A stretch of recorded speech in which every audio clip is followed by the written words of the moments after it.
Now, the Hunt Palmer Show. A magic beyond anything you could ever imagine. You are now listening to the Hunt Palmer Show. Brought to you by Sagrera Farms on 104.5 ESPN Baton Rouge. Locking down the middle of the day. You really think that's the best idea? Live from the Mercedes-Benz of Baton Rouge studio, this is Hunt Palmer. It's quite a piece of work. Thursday shows brought to you by Sagrera Farms Premium Beef. One more hour to go in my work week. I am heading up north to Shreveport for a holiday weekend, and this is my favorite time of year in terms of week to week to week. We got Memorial Day weekend, which is always a great one for some family time, and next week there will be a regional in Baton Rouge. Beyond that, I sincerely hope there will be a super regional in Baton Rouge, and I'd really like to get on a jet plane and go to Omaha the week after that, and that's a heck of a month if we can pull that off. We'll start with a good weekend this weekend. I'll get you caught up on Texas A&M and Auburn at the end of this segment. Auburn is down to its final out. Texas A&M is making a pitching change. LSU's got the winner tomorrow in the evening, so if that does go final, I'll be sure to let you know. But Joe Sloan, LSU offensive coordinator, was on with Jacob Hester on Off the Bench this morning. Of course, Joe going to his second year calling the plays for this LSU offense, and very, very excited about that. And he wanted to talk about the identity of this LSU offense, and did so with Jake this morning. We're definitely a fast offense. We have speed all over the field. And I think the important thing will be is to be able to use that to our advantage to create, misdirection and create issues for the defense. And I think that's where we're going to start. I think what we've done a good job of, and really with Trey'Dez and Bauer and those guys, is having the ability to create some different formations and do some different things, and some of the different pieces on offense to use in multiple ways to get different looks to the defense. And I think our guys have really bought into that, to be able to add, to maybe some of the things that we've already been doing, which I think will be really exciting. Now, you might listen to that bite as an LSU fan and kind of roll your eyes as it's kind of coach speak. Well, we got to get the ball in space to our fast guys. We're going to do some different things and kind of roll your eyes at it. And that would make a lot of sense because a lot of coaches speak in cliches like that, and it doesn't really mean a whole lot. I can tell you this. I'm not Vince Lombardi. I'm not Bill Belichick. I'm not name your NFL head coach. But I could go out to spring practice and tell you that offense looked different. They were doing some things that we have not seen them do in games. Now, I'm not here to tell you if they're going to work or not. I have no idea.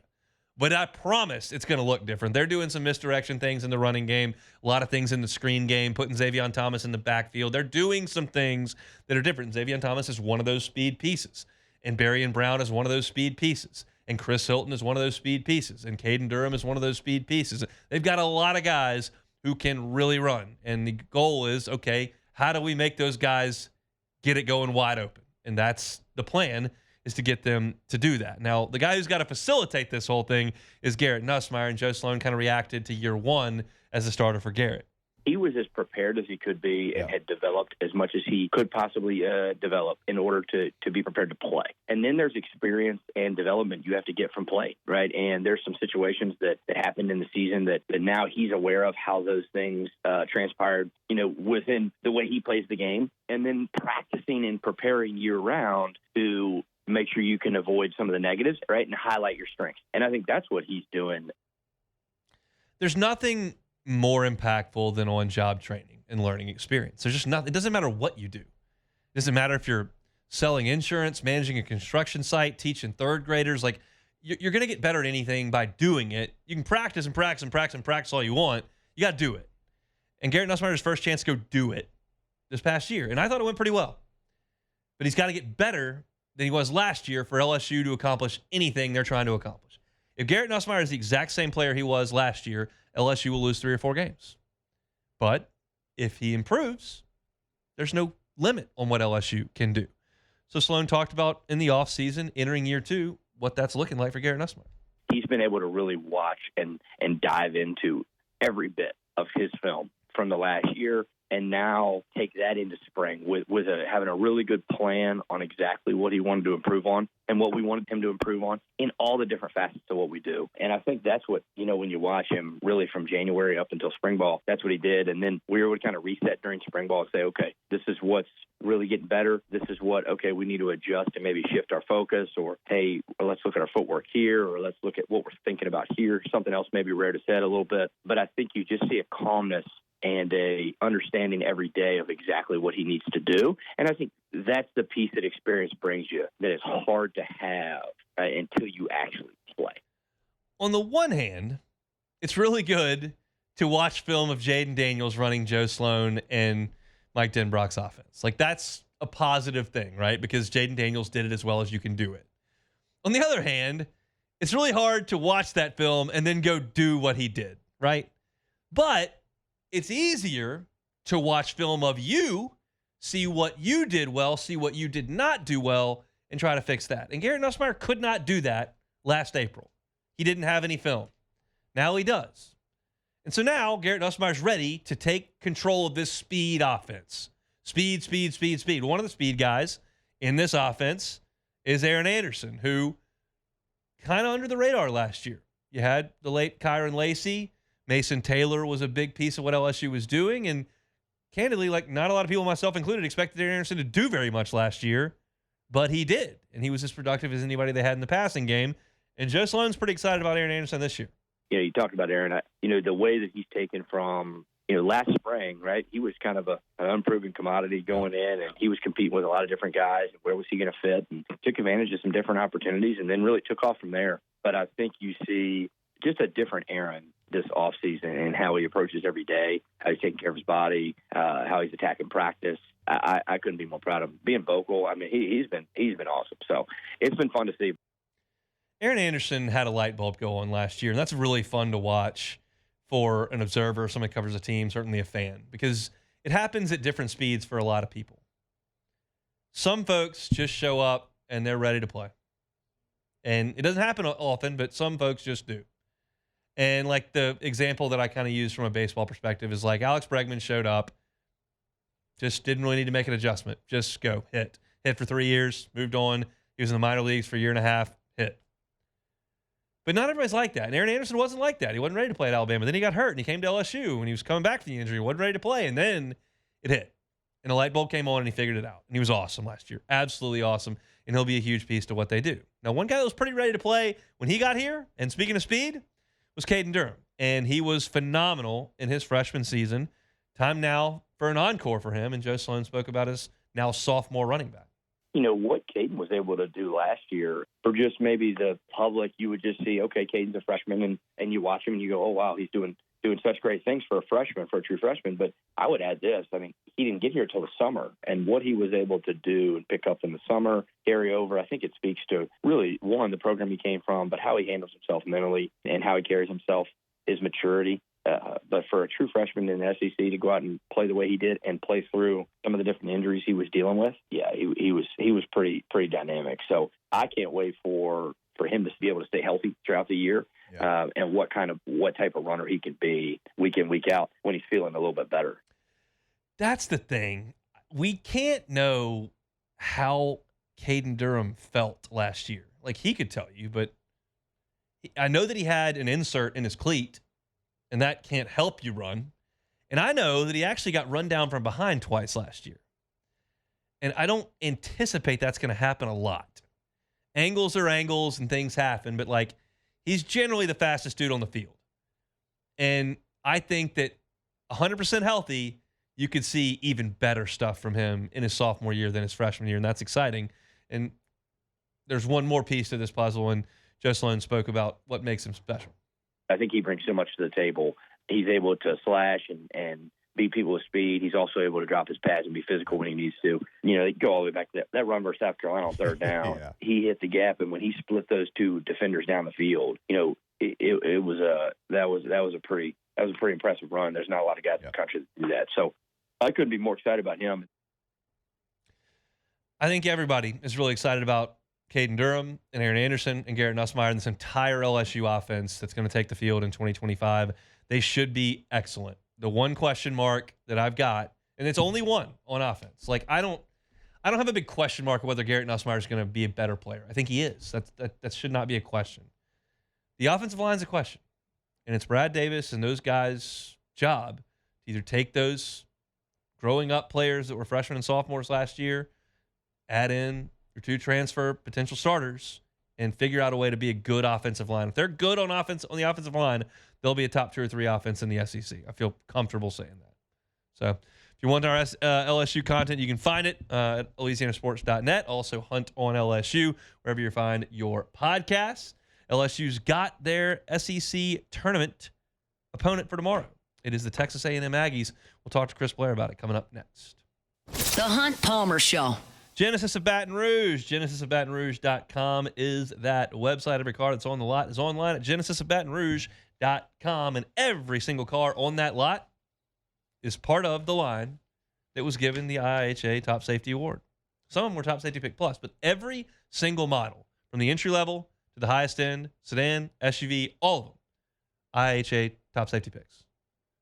If you're trying to get behind the wheel of one of the safest cars on the road, get behind the wheel of a Genesis. When I say Genesis, think luxury vehicle. But when I say luxury vehicle, don't say, I can't afford that. You don't know until you try.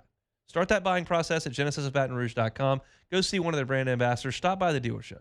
You'll have a wonderful experience. You might surprise yourself and get behind the wheel of a Genesis. The website is awesome. It's functional. It's helpful. And it's got all the cars that are on the lot right there in the inventory. It's GenesisofBatonRouge.com. GenesisofBatonRouge.com.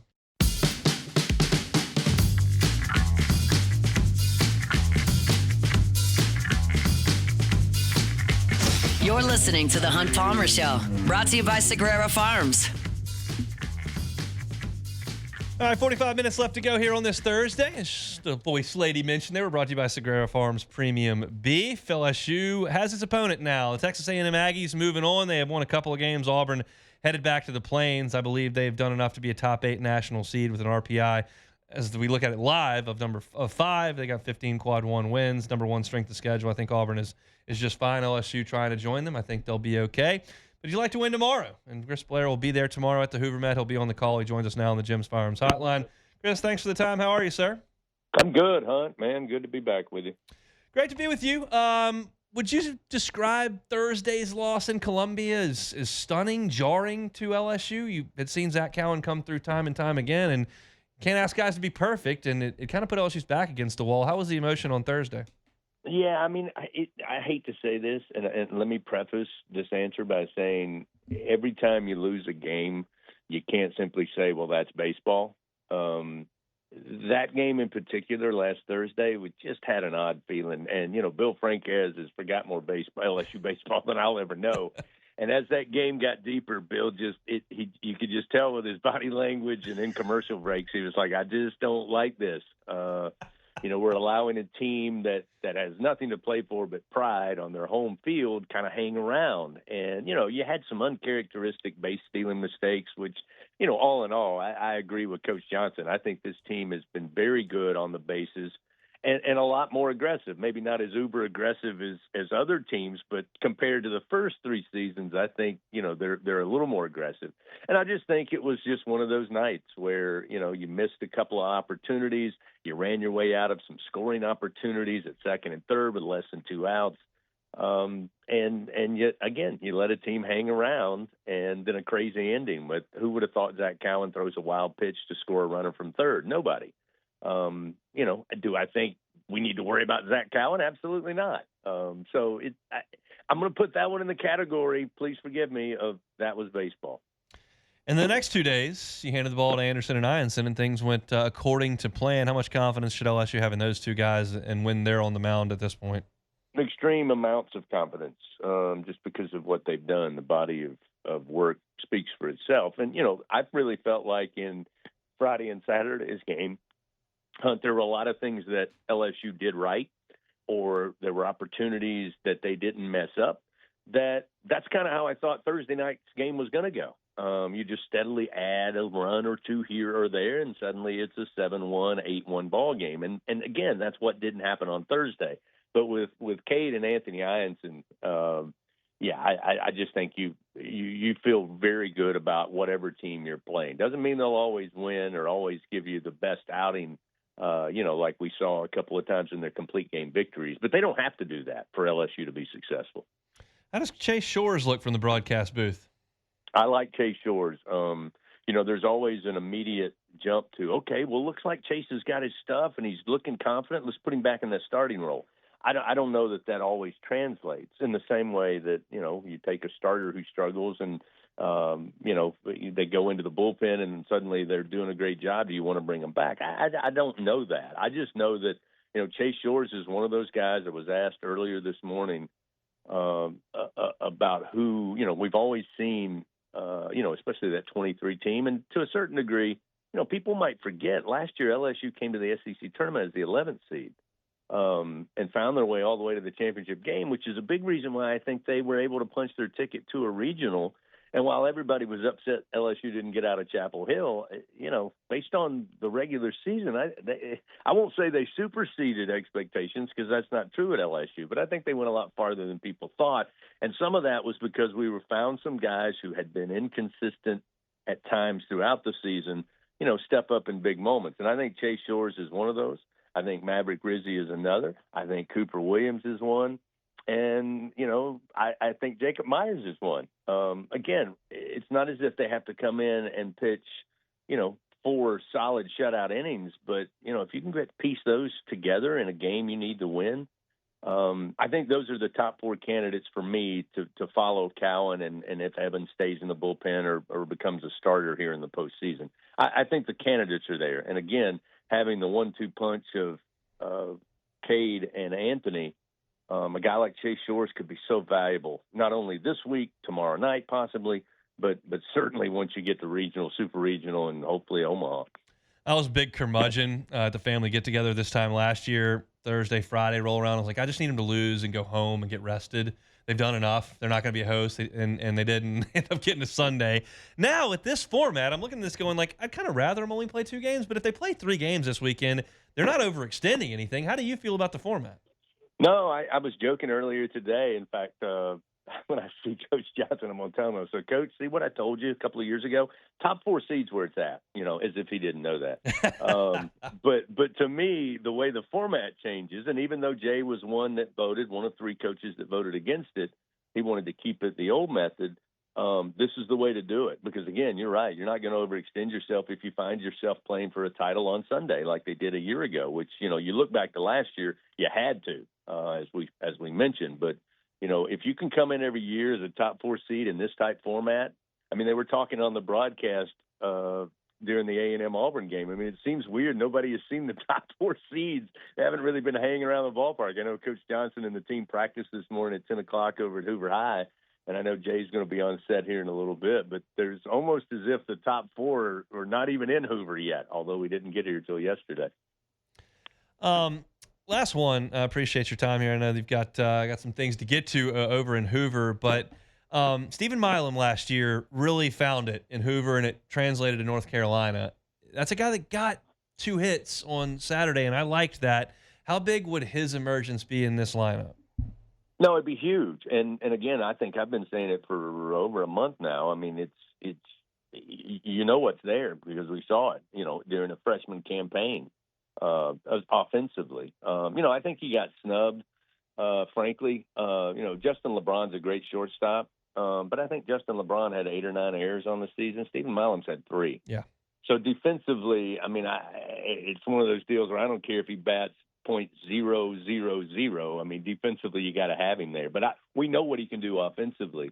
And I'll tell you what I like, and I talked to Jay about it last weekend in Columbia, is the fact that while he's been on this, kind of a skid offensively, what you have seen, including those 2 hits, you're starting to see him hit the ball up the middle of the field. And that's a guy who's trying to break out of a slump. Jay said that's something he's working on. Just use the middle of the field, get solid contact. So that Stephen is working on it, and he's probably, a game away from maybe tomorrow night having a great performance and then getting right back on track. Because if he's in there, along with what we've seen Ethan Fry do, what Jared Jones has done consistently, what Daniel Dickens has done consistently, Stanfield, I mean, all of a sudden you're just adding another strong bullet into the arsenal. Duggar coming with you, or is it just you and Bill on the call this weekend? I think it'll be just me and Billy. Okay. Doug's got to get ready for regional, super regional, and his trip to Omaha. So, there's a lot of planning goes into that. Doug's a very busy man. So, I think it'll be Billy and I. But you never know. I mean, Doug's, Doug's Doug. He can make a decision on a whim, so he may show up in Hoover. I don't know. I got sources over there on the golf course. I'll see if he's spotted this weekend, taking the weekend off for regionals. And the best thing is the temperature this year, right now, the forecast is going to be pretty mild for an SEC tournament, which is right up his alley. He normally brings an arsenal of fans with him, so he may decide with the cooler temperatures to hop in the truck and head over.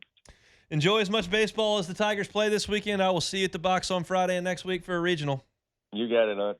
He is Chris Blair, the voice of the Tigers. You can find him on the call tomorrow. As we mentioned, LSU has their opponent. I'm going to talk a little about that, a little about the entirety of the situation in the SEC for seeding, because this is my last show before they'll announce the seeding. And we've got the top 25 college football games in the last 25 years, and they made a serious omission. We'll do all that when we come back.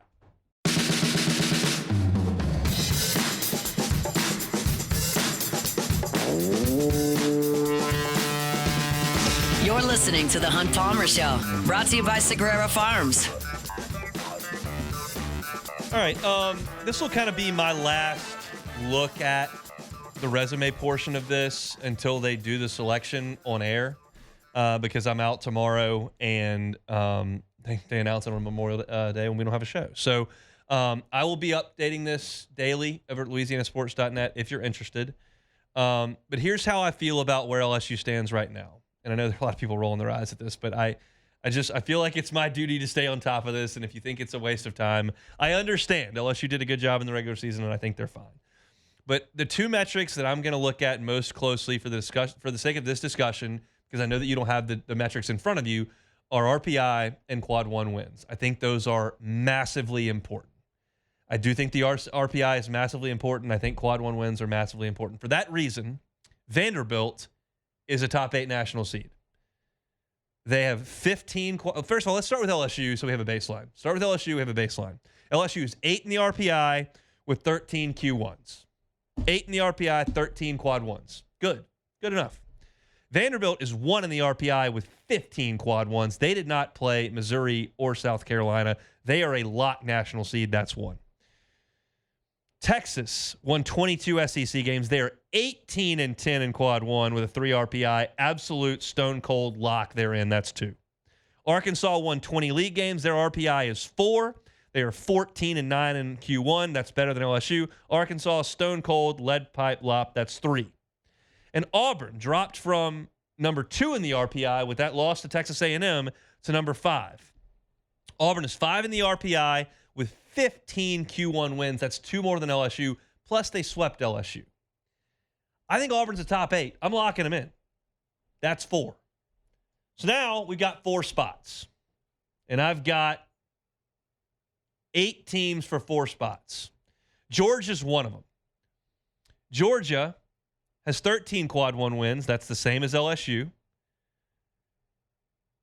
Their RPI is 2. Number 2 RPI has never been left out of the top 8, but once. Kentucky with that ridiculous road schedule they put together. I think Georgia is very likely a top 8. LSU is next on my list. I think they're very likely a top 8. And here's why. Because the rest of this competition for a top 8, North Carolina, RPI is 7, 1 better than LSU. They're 8-5 against Q1. That's 5 less quad one wins than LSU has. And they didn't win their conference. I think LSU stacks up just fine with North Carolina, but I think North Carolina is likely a top 8. That would be 7. And then there would be 1 spot left. I've talked about Oregon State routinely. I think their resume stinks. Their RPI is 6. That's great. Quad 1, they have 10 wins and 9 losses. I'm trying to hurt them there with Hawaii, but I think their resume is worse than LSU's at this point, even though their RPI is better. Clemson's RPI is up to 9. They're 9-9 in quad 1. They leaked oil at the end of the regular season. I think LSU's in a better spot than them, but they're lurking. Coastal Carolina, big win total, 45 wins. That leads the country. 26-4 in the Sun Belt. They're 4-5 in Q1. Get them out. 4-5 doesn't work for me. Oregon, RPI is 14. That's a tough look. That's 6 spots behind LSU. 9-1 in quadrant 1 is loud. That's a loud metric. I know it's less than LSU. LSU's got 13 wins, but 9-1 is loud. I'm just telling you, if Oregon wins the Big Ten tournament, I think they're getting a top 8, and that would be my last one. Because I don't think that Oregon State, Clemson, and Coastal deserve it. Florida State's the next one. They're 15th in the RPI, didn't win their league, 17 league wins. I think they're on the outside. I think Tallahassee's a host. I don't think they're a top 8. Right now, LSU is comfortably in. The way I find LSU out is a loss to Texas A&M, which will drop LSU's RPI probably to 10. For reference, Auburn's RPI just dropped 3 spots by losing to Texas A&M. If LSU loses to A&M, their RPI will be out of the top 8. Then you need 2 teams to jump up and snatch spots. And I would guess Oregon and Florida State or Clemson winning the ACC are probably your best 2 shots there. The moral of this story is I do all this math, and that's a lot for you to follow, I gather it. But I've got 4 teams locked in: Vanderbilt, Texas, Arkansas, and Auburn. I've got 3 teams I feel great about: Georgia, LSU, and North Carolina. That's a total of 7 with 1 spot left. So in layman's terms, like 2 teams would have to jump LSU.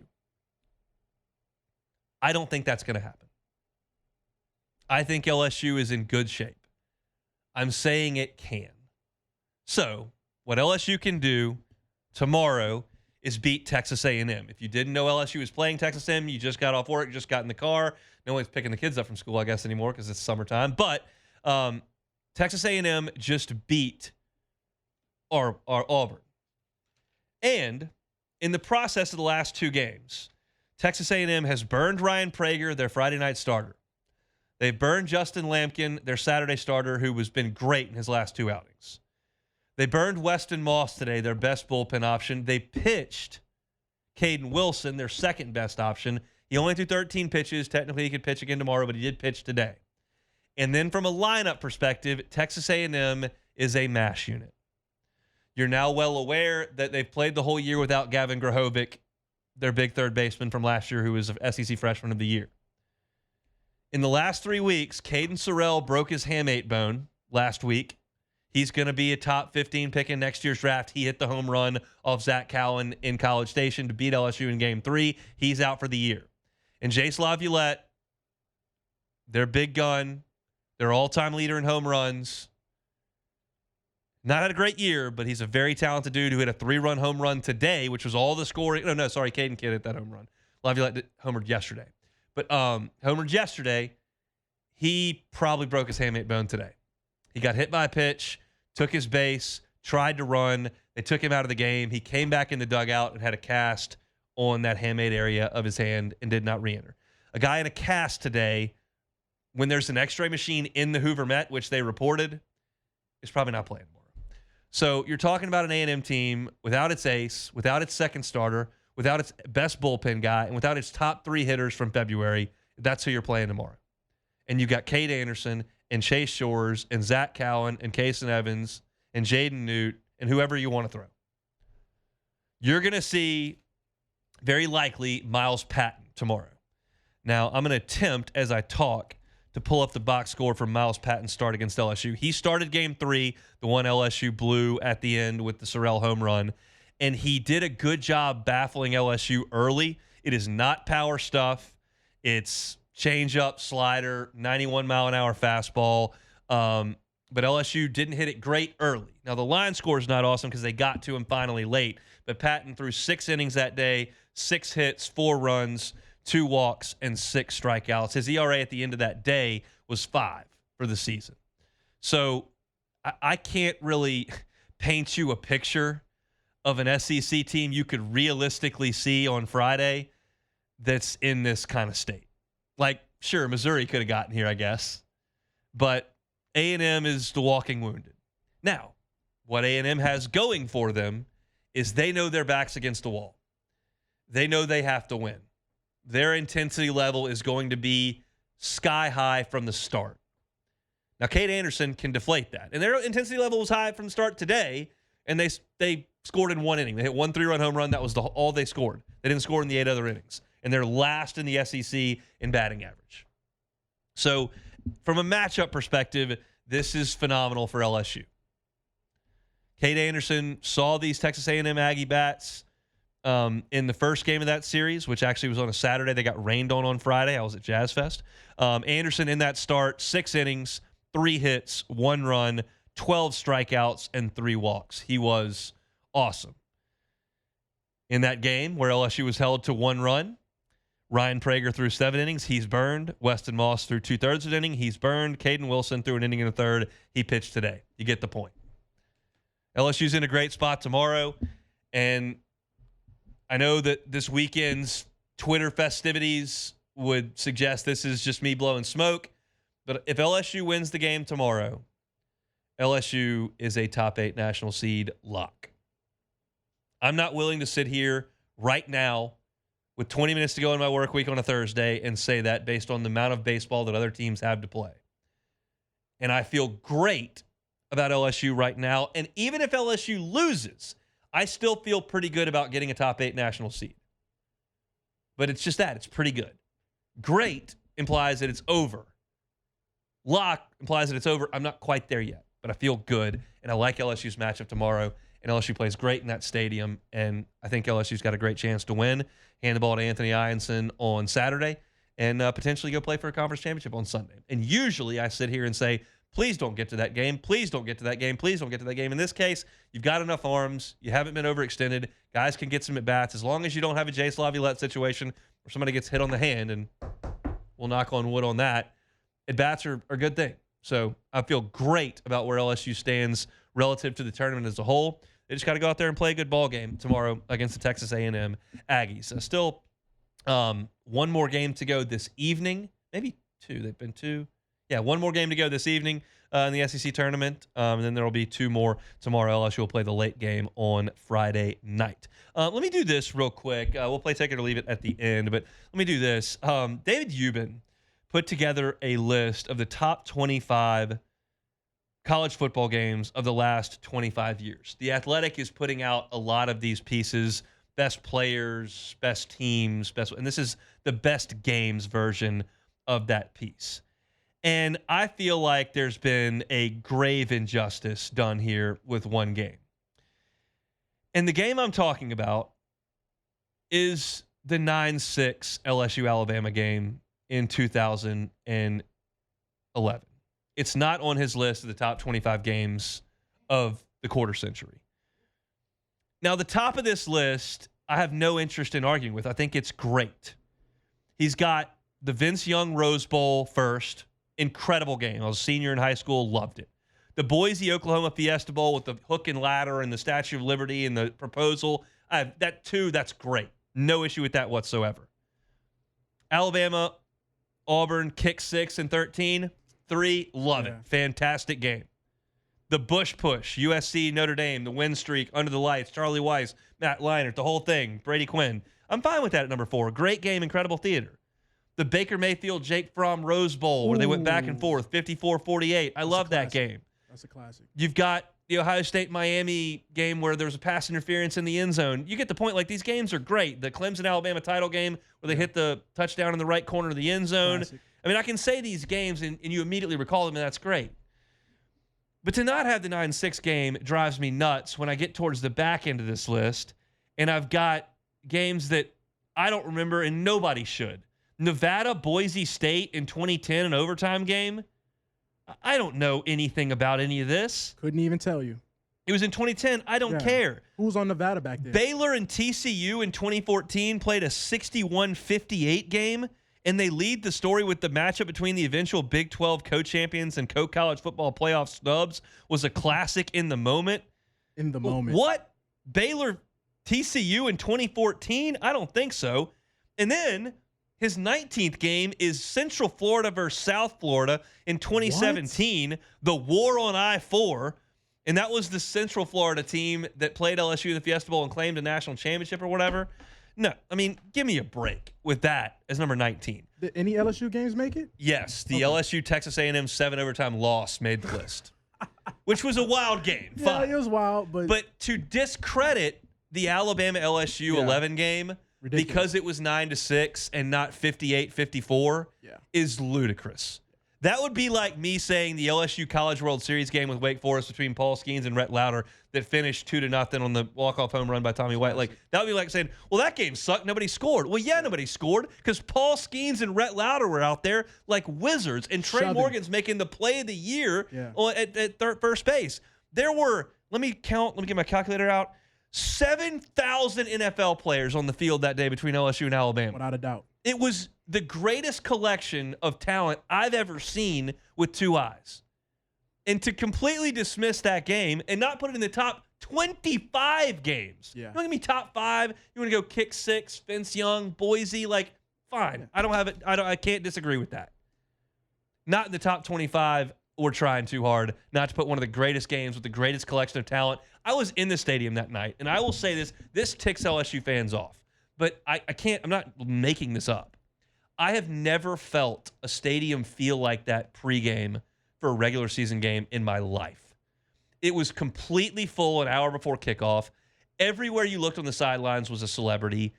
There was hatred in the air. There was talent on the field. There were stakes. It was remarkable. And I've seen plenty of great games in Tiger Stadium that felt awesome, and I don't mean to denigrate that. But the circumstances trumped the environment that night. It didn't matter if it was in Bryant-Denny or in Death Valley. It was the circumstance. Yeah. And to dismiss that after it went to overtime is absurd. Yeah. Absurd. How old were you in 2011? I was 11 years old. Do you remember that game? Oh yeah. So I was watching. We had church in the morning, and it went to overtime, and I was like, "Mom, I gotta finish this game." Like, I just can't believe that. So the 2019 LSU Alabama matchup didn't make it either. Then no. Bama never had the ball with a chance to win. Like, a lot of pros. That was just my pros wise. But the drama wasn't quite there. Like, there was drama, but LSU controlled the game, I thought. I just can't believe no LSU game other than the A&M 7 overtime that's crazy to me. Got a lot of Central Florida and Nevada. It's just a deal where the national writer is throwing a bone to the little guy, and I have no time for that. I have no patience for that. I don't care about that. No one remembers Nevada, Boise State. No one. Couldn't even tell you a player that came from that game. No. So how about the LSU-Bama game? There are a few guys on that field you might recall. Oh. Dante Hightower, Drake Kirkpatrick, Trent Richardson, and you had the offensive line over there. DJ Fluker, Courtney Upshaw was on that team for sure. You had Mark Barron on that team, and then for LSU, the running backs were phenomenal. Eddie Lacy was in that game too, and then for LSU you had Odell, and you had the incredible defensive players with Tyron and Eric Reed, and you had Morris Claiborne and Michael Brockers, Kevin Minters, Benny Logan, Sam Montgomery, Kiki Mingo. Goosebumps right now. It was just incredible. And the fact that they snubbed it because they didn't score a lot of points is absurd. Put one of those teams out on that field that ain't nobody scoring points on those dudes. It was impossible. But that's my story. I'll go ahead and stick on to it. We'll come back and close things out here. It's a Thursday edition of the Hunt Palmer Show. The Hunt Palmer Show. Take it or leave it. Take it or leave it. Today's hottest stories in sports, news, and sometimes even Hunt's life. The question is, will he take them or leave them? All right, let's start this bad boy off. After reaching the playoffs for the first time in 10 years last season, the Detroit Tigers own the best record in the MLB through 50 games at 33-17. Take it or leave it that the Tigers will make a championship run this season. I'll leave it, but they've got maybe the best ace in Tarek Skubal, and they got my guy Javi Baez, former Cub, should have won the MVP. Yelich stole it. World Series champ, one of my favorite Cubs of all time, and I'm thrilled that he's hitting the ball a little bit and having a little bit more fun. I still don't think they're going to win the World Series. Right, but it's still good to see progress. All about it is. Progress. Detroit's playing well. I like their uniforms, too. About everyone hates them, but I love them. Okay, the last 7 NBA MVPs are from foreign countries. Giannis twice, Jokic 3 times, Embiid, and now Shai Gilgeous-Alexander. Yep. Is basketball still the U.S. sport, or has the world caught up? Take it or leave it. Still the U.S. sport. I'll take that. But the world has caught up collectively. Not one country. The world has caught us collectively. I think if you put our best 5 out there and their best 5, we're going to have a hard time. And that was not the case 10, 12, 15 years ago. It probably is now. But that's just good for the NBA. It's entertaining. It's compelling. I mean, it's not as if there's a lot. I'll just put it this way. There's a lot of great players, and I don't really care where they come from. They're just really good to watch, and that's the case here in America. We got just a lot of. I mean, Major League Baseball has just got a huge Latin and now Asian influence, and I don't really care what language they speak or where they were born. If they can play, I like to watch them, and we get to watch them here. So the Dodgers basically like have a pipeline to Japan at this point. Cubs do too. We got our second best pitcher, and right now our most productive hitter hail from Japan. So we like that too. All right, that's it for Take It or Leave It here on this Thursday. Still 2 games to play in Hoover this afternoon. Tennessee and Texas will play at 3 o'clock, so in 5 minutes. That's a huge game for the Tennessee Vols. If they win it behind Liam Doyle, they are inching toward a host. They lose that game, I don't know if they can get there. For Texas, doesn't matter at all. You're talking about what's probably the number 1 national seed. Oklahoma and Vanderbilt this evening. I don't think either of them are really playing for much. Oklahoma could theoretically inch toward the host bubble. I don't think so. Vanderbilt locked in a national seed with that high RPI and 19 SEC wins without playing Missouri or South Carolina. So that's today. LSU in the nightcap tomorrow. Very much looking forward to watching that. I'm out of here tomorrow. Musso will be in for me. He'll talk all things SEC tournament, certainly talk Preston Guy with some football there. I will be on LouisianaSports.net updating things as they go on this weekend. Going to enjoy some family time, and I'll be back in the saddle on Tuesday, and we'll have our entire Field of 64 and what is coming to Baton Rouge Regional at that time. So everyone have a wonderful and safe Memorial Day weekend. If you're looking for anything on demand, you can catch Hunt Palmer Show wherever you find your sound. Matt's about to drive you home here on this Thursday. I'm out of here. Going to hit the interstate, but looking forward to be back on Tuesday talking some baseball on the Hunt Palmer Show. The Hunt Palmer Show. It's the best of all worlds. Great cigars, great cocktails, and an amazing atmosphere. It's Don Juan's Cigar Bar. Located in Town Center, Don Juan is the perfect place to enjoy a great cocktail, beer on tap, a wide selection of scotches and bourbons, and of course, a fine premium cigar. Sit back, relax, let the time fade by. Don Juan's Cigar Bar. Great cocktails, great cigars, the good life. Check them out online, DonJuanCigarBar.com. Check engine light, weird clink, truck giving you a shake? Bayou Chrysler Dodge Jeep Ram can get you in for service today. You don't have to wait. Same day service. Schedule now at BayouCDJR.com. If you need sales or service, the crew at Bayou Automotive is going to do right by you. Before every game, you're reminded that Tiger Stadium is a pantheon of concrete and steel. When it was time to add upper decks, do you know where that concrete came from? It's Louisiana Concrete Products. Whether it's the next Gulf hurricane or Death Valley earthquake, you can trust Louisiana Concrete Products.